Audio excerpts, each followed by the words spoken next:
Academic research, writing, and learning requires more than just productive skills of speaking, writing, and putting things out into the world. They also require receptive skills of listening, reading, taking in information, and integrating it over time.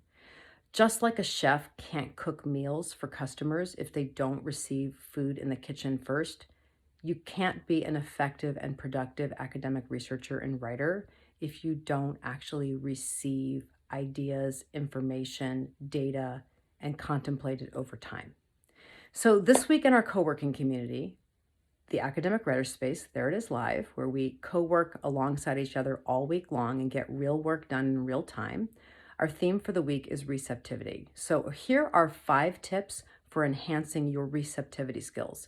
Number 1, schedule time for receptivity. It can be easy to have a work plan where there's a lot of focus on getting things written, getting things done, analyzing data, but we actually forget to schedule time for thinking, for contemplation, for receiving the wisdom from the other articles we're reading or the data itself. Number 2, pace yourself.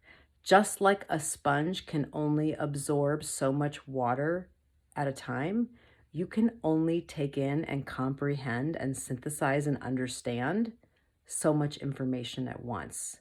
So give yourself multiple opportunities, for example, to try to understand a difficult theoretical piece or an article that was written in a way that's hard to understand. We often need multiple interactions with a piece of work to be able to receive and more fully understand it. Number 3, prioritize the regulation of your nervous system and feeling safe. In many academic contexts, it's easy to feel a sense of fear, doubt, and to feel unsafe. And when we feel dysregulated and unsafe, we tend to get into tighter, more contracted, protected states that aren't actually open and receptive to learning. So if you prioritize the regulation, the soothing, the calming of your nervous system and help yourself feel safer, you will find that it's actually easier to be receptive. Number 4, receive feedback from others with care. There are academics out there and reviewers who tend to provide feedback without first filtering it through a heart energy. And that can be very hard to receive, especially when we've invested so much time and energy into our work. Having someone else tear it apart, that's hard. So when you get feedback, first of all, take a deep breath, slow yourself down. Don't try to understand the feedback as quickly as possible and race through it. That's unkind to your nervous system. Go slow. Read it one piece at a time. You don't need to fully understand it. Most often, the first round of reviewing feedback, it tends to overwhelm our systems. Sometimes it might shut us down or cause us to think we're not smart enough, we don't belong here, we're never going to earn our degree, we should just quit now. Remember that feedback is someone's opinion and often an expression of how they were trained and their idiosyncratic preferences. You're allowed to take your time with it. You can have another person be there with you as you review the feedback, maybe even have someone else review it for you first to tell you their overview before you look at it. Their feedback is not a statement of your intelligence, your future, your potential, or your worth.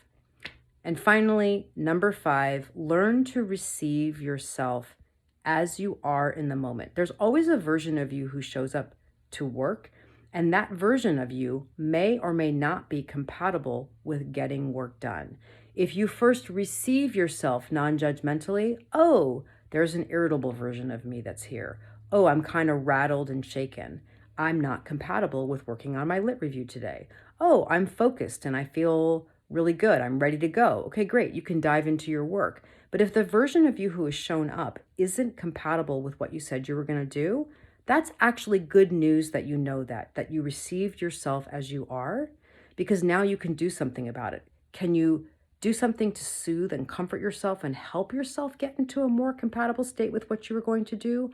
Or do you actually need to change the task at hand? Switch and do something different, carve off a smaller piece, lower your standards. When you receive yourself as you are, you're practicing your receptivity skills and setting the stage for you to actually coach and guide yourself to work effectively given your current reality. All right, everyone. As usual, I am so looking forward to this week. I love exploring these themes with all of you. Thank you to all of you who are members of the Academic Writer Space. For those of you who want to come and co-work with me and our wonderful facilitators, go to theacademicwriterspace.com and sign up for a free week of membership. We will be so happy to co-work with you. See you on Zoom, everybody.